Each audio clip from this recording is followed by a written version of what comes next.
Tēnā koutou katoa, and welcome everybody. Am I easily heard at the back of the room? Can I have a wee wave of hands? Thank you, that's great. So look, welcome to this 18th Annual General Meeting of Ryman Healthcare as a listed company. My name is David Kerr, and I'm Chairman of the Board of Directors, and I can confirm that we have a quorum present just by looking at the room. So it's great to see such strong numbers here despite the weather today, and a wonderful opportunity for us to meet with you here at the Charles Upham Village in Rangiora. It would be really helpful if shareholders could give their names when they're moving or seconding a motion. That just enables us to keep a record for the minutes more accurately. In accordance with the company's constitution, voting on resolutions will be carried out by way of a poll. The results of the poll will be announced on the NZX later today. Voting will be conducted using your electronic voting card or paper voting card, depending on what your preference is, and you will have received that, I'm assuming, at registration. So if you haven't got a voting card, put your hand up and we will address that without delay. Great, looks good. So for those of you who are using the electronic voting, if you could please remember to submit your vote once you've voted on the resolutions. You can move through the resolutions by touching that arrow about 3/4 of the way up the screen. So my fellow directors and myself intend to vote all the discretionary proxies we've received in favour of the resolutions that are set out in the notice of meeting. There's going to be obviously an opportunity for questions from shareholders later in the meeting, and at that time, if you raise your hand, that would assist us in moving the questions around.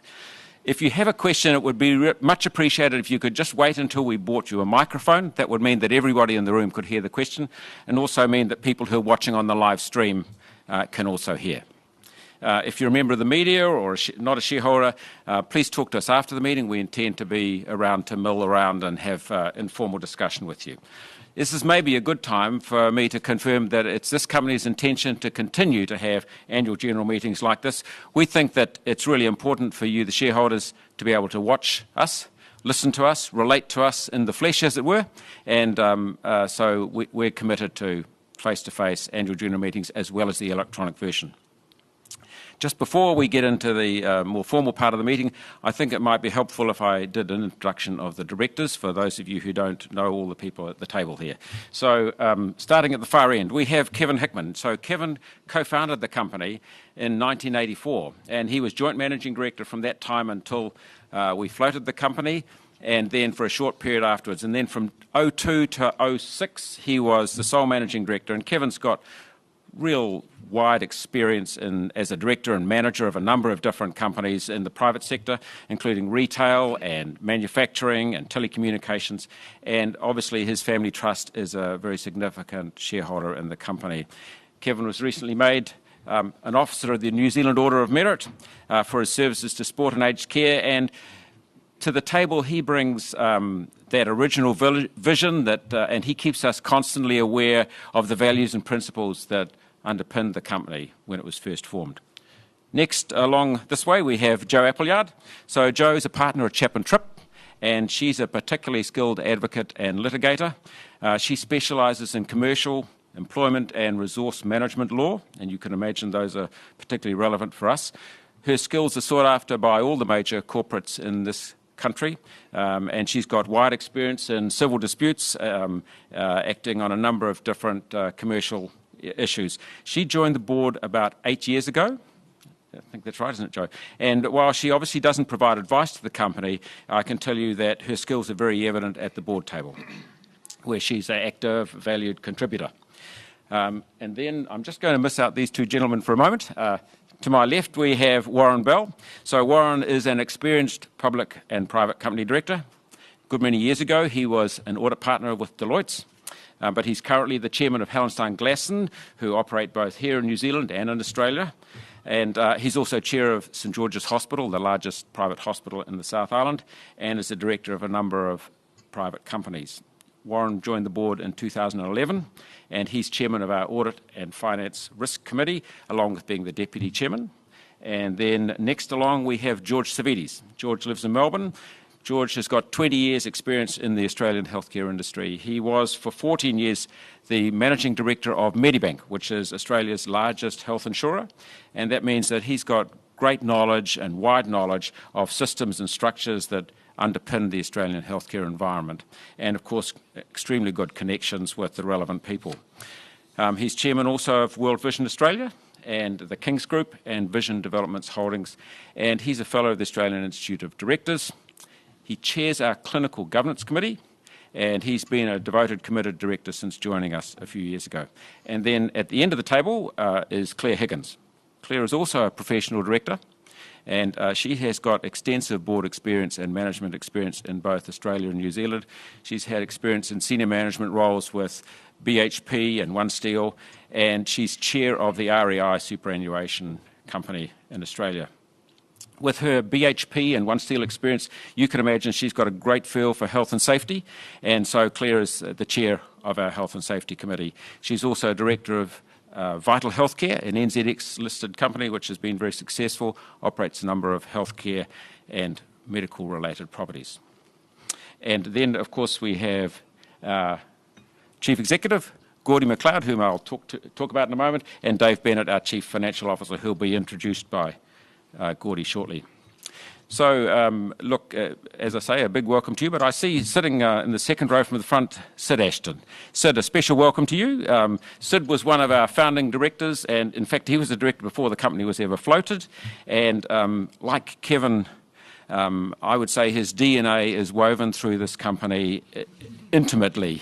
And, you know, it's even as recently as the last few board meetings, there's been a comment when we've been discussing a challenging matter, well, what do you think Sid would say in this situation? So, Sid, it's great to have had your input and great to have you here with us today, so thank you. Yeah.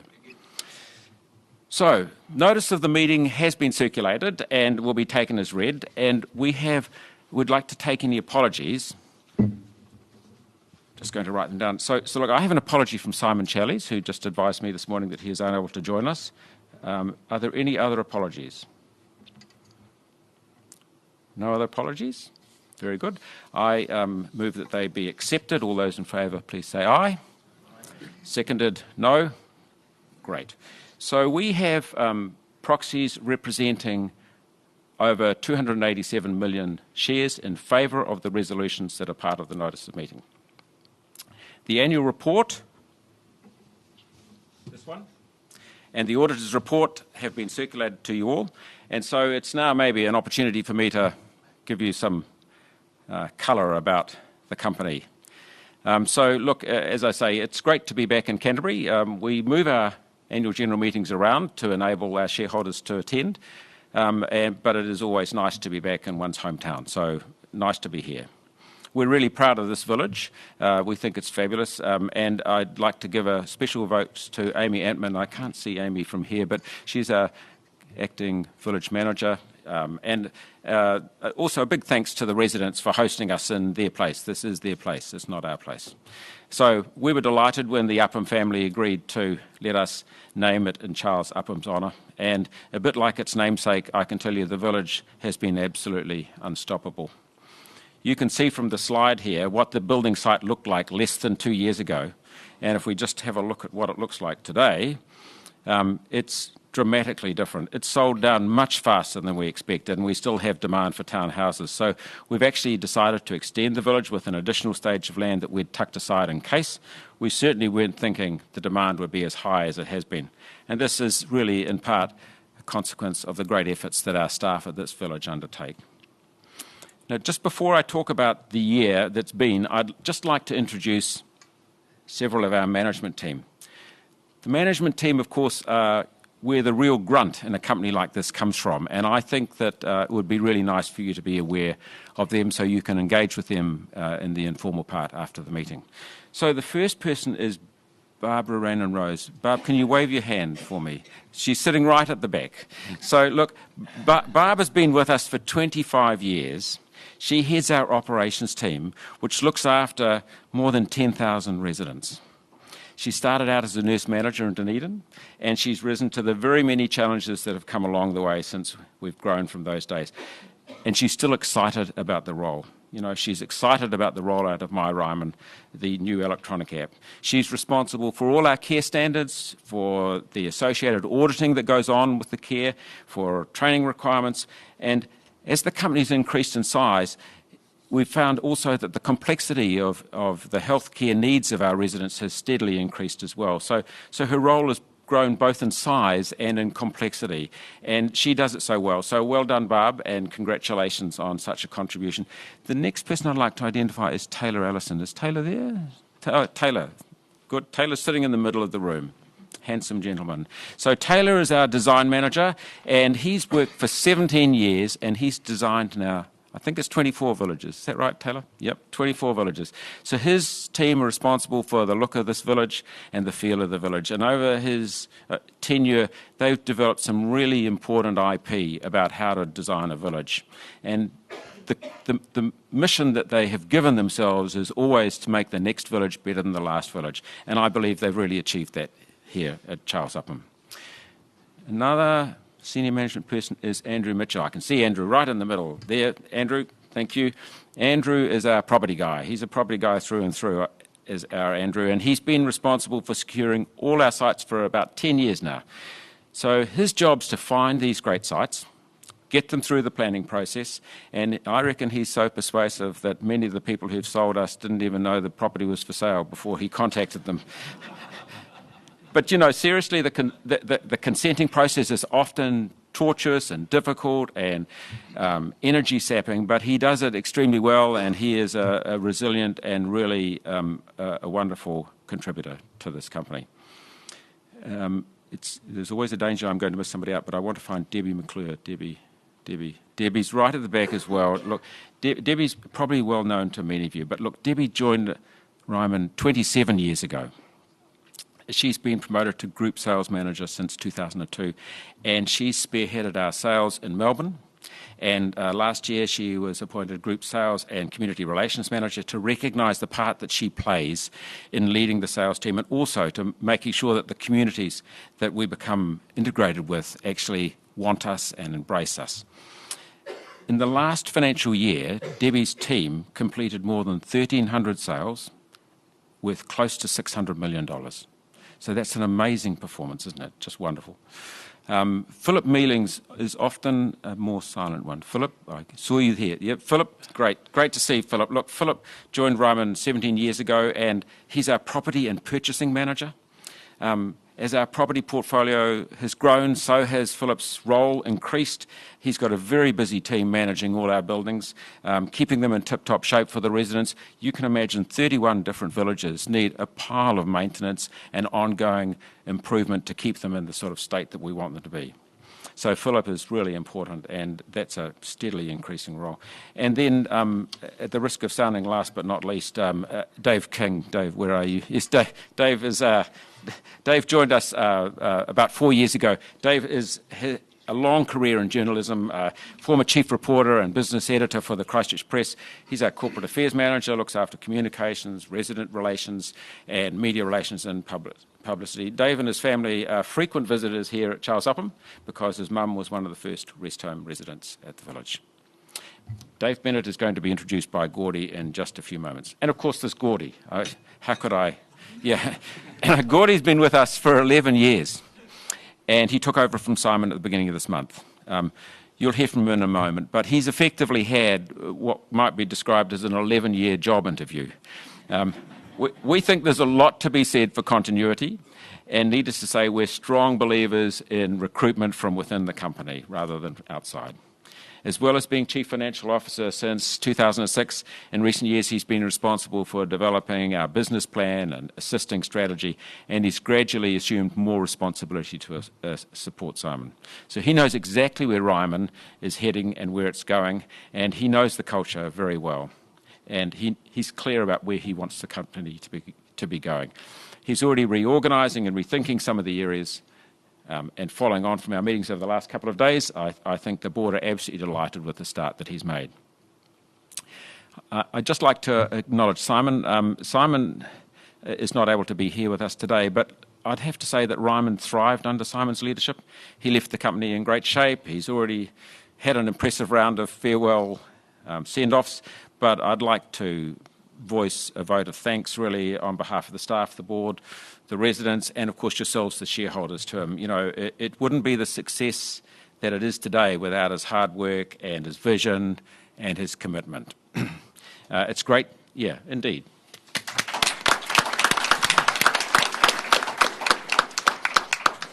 It is great that he can now take a well-deserved break and get some fresh air in those lungs. And we've secured his services as a consultant to the board until the end of next year. And that means two things. It means, firstly, that we've got access to that big brain of his and his innovative thought processes. And it also means that we've got continuity of thought and strategy within the company. So just back to the business, if I might. You'll recall that in May we announced we had another good year in terms of our financial success and our growth. Underlying profit rose 13% to $178 million during the year to March 31, while the valuation gains lifted the audited reported profit after tax, sometimes referred to as the IFRS profit, to $357 million, which was a 17% increase. Total assets grew 24% to $4.9 billion. Shareholders received a final dividend, as you'll be aware, of 9.3 cents per share, taking the total dividend to 17.8 cents, this being up 13% in line with the increase in underlying profit.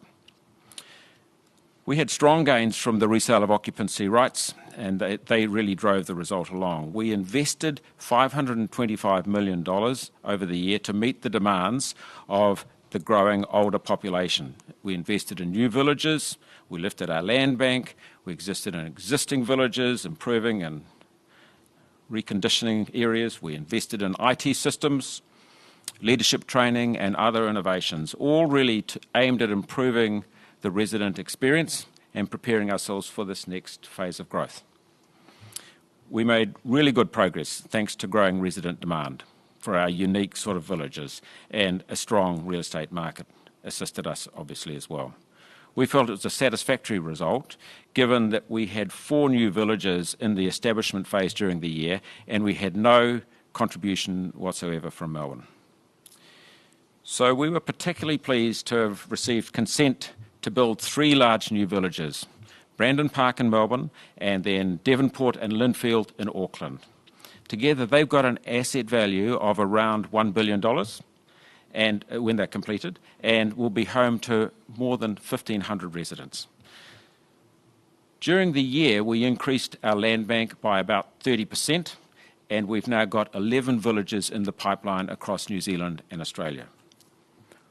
We think all of this investment puts Ryman ahead of the curve as we head into this next decade of what we believe to be unprecedented growth in the number of people aged over 75 years.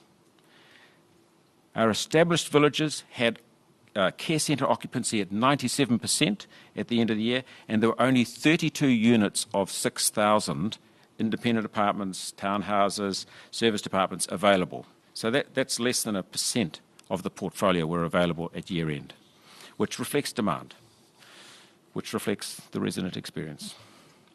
So last week we were very excited because earthworks began at Brandon Park, as you can see on the slide, and we've submitted plans also for our new Burwood East site and Coburg villages in the city. The design team under Taylor are busy developing plans for new villages also at Mount Eliza on the Mornington Peninsula and Geelong. So we're marching ahead in Melbourne where we see great potential. We're also busy, however, in Auckland. We're about to get started at Devonport and Lindfield in Auckland, and we're adding another stage here at Rangiora, and we're still building at Bob Scott in Petone and Possumbourne in Pukekohe, Burt Sutcliffe in Birkenhead. So we're still building at all these other sites apart from starting. All of these have been great success.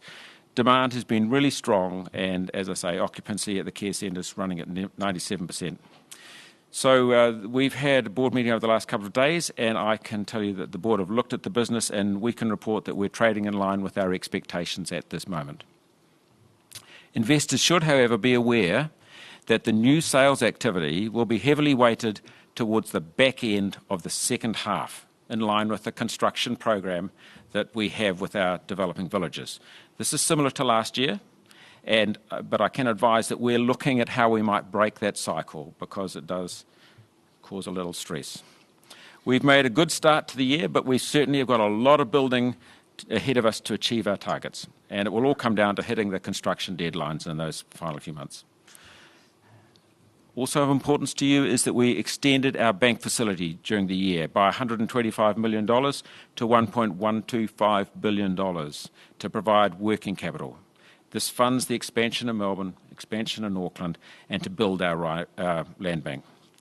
The timeline between us acquiring land and actually having built a village to a substantial degree is quite long. It can be in excess of 5 years. So that is why we need bank facilities of that sort of dimension.